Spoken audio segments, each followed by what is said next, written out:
Hi everybody, good morning. It's Erin Scott here. We're taking a look at your weekly astrology. This will be a relatively quick video, as normal, 20-30 minutes. And we have something really interesting happening. We're starting off the week, Monday, the 15th of March 2021, with Mercury entering Pisces. Mercury is going to be in Pisces until April 3rd, okay? So let's take a look at the signature around these energies because this is definitely going to be influencing this week and the next 3 weeks ahead, essentially. One thing that I want to note too before we talk about the signature of this Piscean mind and where the themes will naturally lead and be oriented, um, let's talk about the moon. We start the week with the moon in Aries. And so during the week, the moon will move through Aries, Taurus, Gemini, and we end next Sunday, the 21st, with the moon in Cancer or entering Cancer. Okay. A note too that we are going to be moving into our equinox on Saturday, the 20th, and I'm going to have a separate video about that. So stay tuned. Make sure to subscribe and click the bell to get the announcement about that. Your weekly art channeling is going to be filmed right after I film this, so stay tuned for that as well. Okay, so let's take a look at what this means. I mean, we can see if we're looking at kind of the archetypal chart associated with Mercury on that ascendant point at 0 degrees Aries, we can see where the focus is going to be. First of all, when Mercury moves into its stint moving through the archetype of Pisces, it's ruled by Neptune, and these ways of operating are going to be natural for the collective and for you as an individual. So the Neptunian mental processes, more right brain functioning, will be naturally activated. I'm going to put my little highlighter here in the middle so I can just talk to you about it. So with regards to the Neptunian mindset and operating system, you could find that you're going to have more imagination activated for you. You're visualizing ideal realities for you, who you want to be, and what feeds you, what nurtures you, what environment or what context nurtures you. These are going to be part of the mindsets that are naturally activated.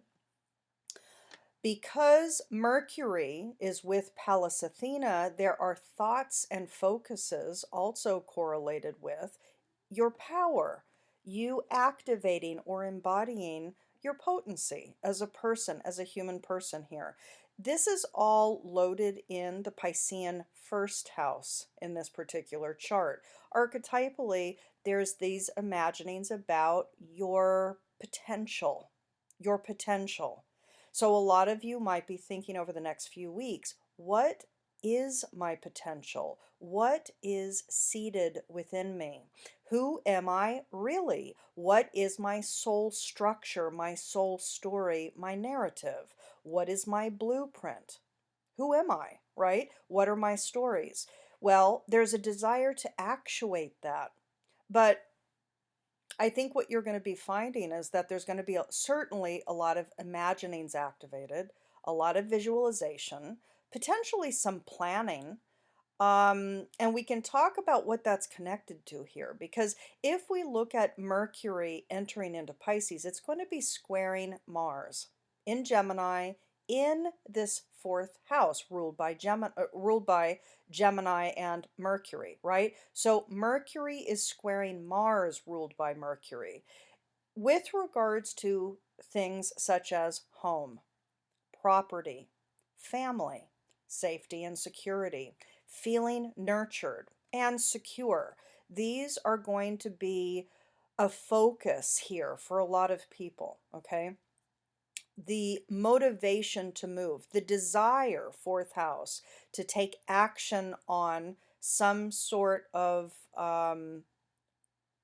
either a relocation, a move, an expansion of a property, or some action to be taken with the family. What is it that will help create a home, a true home for the family that you have, right? So there is going to be a mental focus and a desire on taking action with regards to these things, and it's going to activate the imagination naturally, okay? Stepping out and taking risks with Mercury with Pallas Athena. This is also activated. Okay. Now we can also see that also kind of correlated with what Neptune is activating is Neptune in this first house.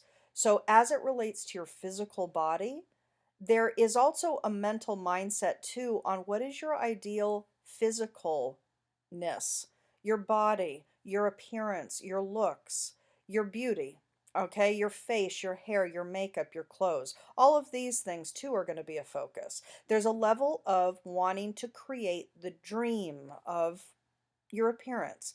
So becoming bodily and appearance wise something that is delightful. This is kind of specifically the case too, because Neptune is with Venus. These are conjunct, and these are both combined with the Sun. So all of these are conjunct the Sun with Venus, with Neptune, imagining beauty, envisioning a new level of beauty, raising your frequency perhaps, being a person taking action on more compassion and love in your life, being love, being compassion, taking actions that are compassionate, taking actions that are more loving and maybe more charitable. Okay, your identity actually expanding out to be the representation of spirit or God or a higher frequency iteration. This is on your mind, and this is really kind of the action set that's activated here.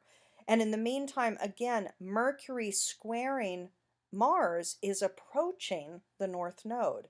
So there's more of an extremity of that interior desire to take action. Again, with regards to home, property, relocating or expanding, issues with regards to family, issues with regarding mothering. For those of you that are mothers, taking certain actions with regards to evolving how you mother. Okay. There might also be arguments. In some cases, there's going to be arguments with mother figures. You could have an argument with your mother.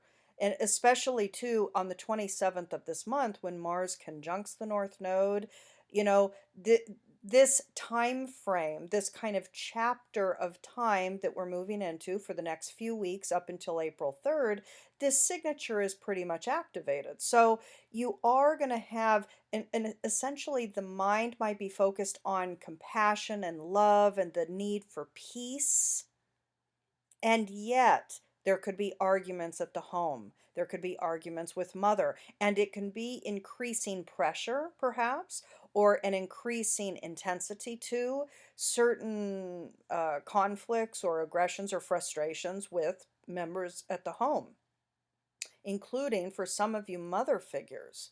And you, as a mother, could experience conflict from family members, right? So just understand that if that is activated, there are aspects of your mindset, of the way that you think and the way that you identify and the stories that you tell yourself about what you're seeing and experiencing, that is going to involve some illusion. There's some sort of mythology that you are obligated to evolve and up level and progress. You have to understand that that is the case now. It is the case for the next few weeks. So your drivers and your motivations naturally during this time are here to be evolved. And it's increasingly coming to a pinnacle point where you're going to have to confront certain drivers that you have. Understand your drivers. Understand why you have an impetus to take a specific action. Why is that? Question it. Because this is a time to go within your consciousness and find the seed stories that activate that desire to make a decision or to take an action in a particular way. Own it, in other words. So there is this kind of necessity with Mercury moving through Pisces to upgrade and up-level and evolve the mythologies and the storylines and uh, the imaginings that you create in your mind about reality. How is it that you're identifying reality? Well, you're going to probably have to contend with some level of externalized event, an argument, a conflict that will force you to really look at how you do perceive things and how you do identify things and how you do create stories about what's happening versus just being present to what's happening. So this is going to be activated. It is a growth edge for all of us over the course of this next few week period. There was something else I was going to say, though, with regards to Mars. Oh, this is also about unconscious anger. So what is it that causes anger? What is it that creates an anger response within you? I'm going to repeat that. What is it that creates an anger response within you? Fourth house is your emotional foundations, along with other things. So you are going to have to contend with understanding, being reflective, becoming the witness of your own anger. What is your own emotional response? Own it. Own it. Right? This is yours. It's not everybody else's. So you're going to have to own your own stories that instigate the anger. Now, for some of you, that might not feel easy to do. What you need to do in that case is to sit with it. So identify, put down on paper what it is that the person did. Let's say either your mother, maybe there's an argument with your mother, or maybe you're feeling anger at your mother for something that was said or whatever. And or maybe it's just somebody in the family, or maybe you're just feeling anger, fourth house Mars, and it's becoming more intense over the next few weeks. So what is the building anger? What is your issue here? Identify it. Make it very clean and simple, one sentence. This is the thing that I'm observing that makes me angry. Okay, so what is the anger about? Identify it. And then question it. Then you get to question the reality of it. How are you feeling anger because of the story that you're telling yourself about the thing that's happening? How can the thing be what it is without the story? Right? So this is activated. This is a real potential for growth and evolution of mindset here. Okay? Now, you're going to notice that the moon, as the signature for this Piscean Mercury process happens, we have the moon in Aries. This is ruled by Mars. Okay? Now, there's a couple of things here. The moon in Aries is in the second house. There is going to be a natural desire, everybody, for income, for money, for safety, for security, for foundation, for firmament, to feel secure and safe, to have your needs met, right? And for some of you to create more abundance. In fact, Chiron in the second house there's a bigger story around it, but what I will say is this.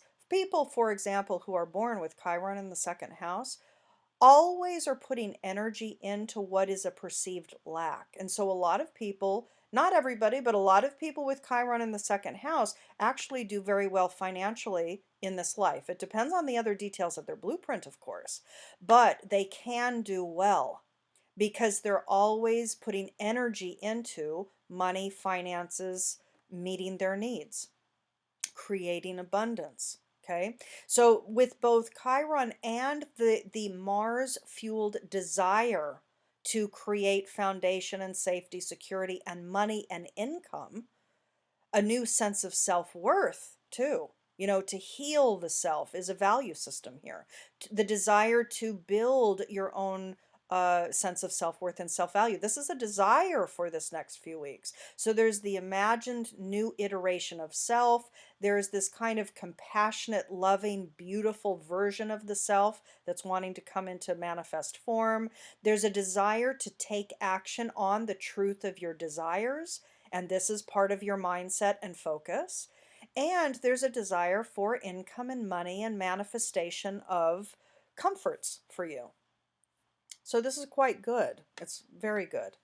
Um, yeah, but there's a desire to take action here. Clearly, with the Mars fueled moon for this whole process, this is about taking action on that which you value, taking action on things that have to do with your money, your resources, your savings, your things, right? Some of you might want to take action on purging. Now, in the Northern Hemisphere, we're a week from our equinox. So we're about to move into the official start of spring, and this will be spring cleaning. So take the desire to take action on the things that you own, that's activated. The desire to take action on your home and property, that's activated. So there's a lot of creating ideal realities and taking action on a physical material level that's really indicated here, right? Really beautiful, everybody. You can see that Saturn and Jupiter are in this kind of unconscious area. So they're unconsciously within your consciousness strata, there is more of a level of expansion happening. Now, for a lot of you, I'm working with a few clients that I've been working with for years, more than a few, but there are a few of them that have been newly interested in, for example, astrology, when really for years it's been more of other focuses that have been their interest. You might find, for a lot of you, you might find that you are expanding your interest in astrology. And this has to do with Jupiter moving through Aquarius. And by the way, it's going to be popping into Pisces for a couple of months coming up soon this year, but then it's going to be going back into Aquarius. So there's a lot of continued education and interest in expanding the knowledge and the wisdom about ancient wisdom sets, including things such as astrology, which Uranus and Aquarius rule. So, yeah, under the surface, there is a greater interest in understanding archetypes, patterns, cycles, and astrological wisdom. But there's also an expansion in the stuff, the karmic stuff, the deeper stuff, the stories that are activated within you. So more expansion as it relates to um, the your under layer, okay, the substrate of who you are.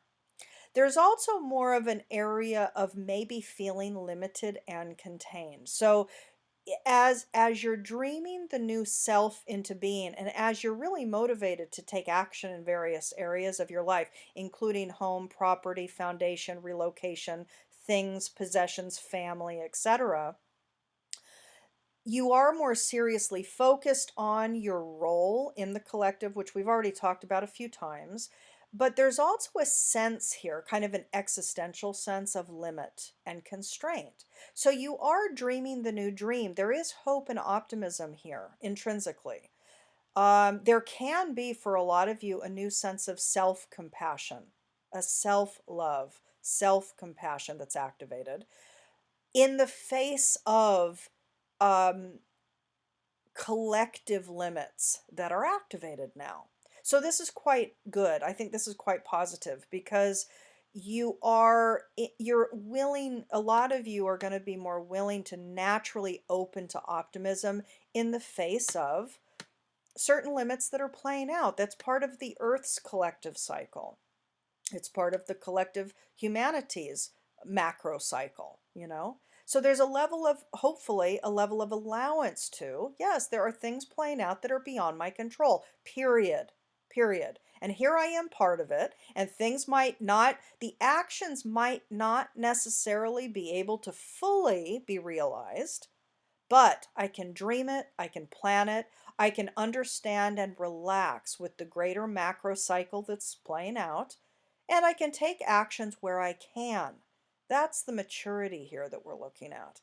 This is quite beautiful, everybody. The last thing that I'll say is that you can see that the south node and the north node of the moon are now, as of the 15th, tomorrow, 15th of March, you're going to see that they've entered into the 13th degree. They go retrograde, keep in mind, right? So they've been in the 14th degree. Now they're retrograding back into the 13th degree. And so the 13th degree is now activated, right? I didn't pull up the Sabian symbol for that 13th degree, but I will pull it up and I will add that dialogue, the script, the text in the description of this video. So I will invite you all to look at the description of this video to look at this symbology that's naturally activated for this sector of time with the 13th degree nodal axis, okay?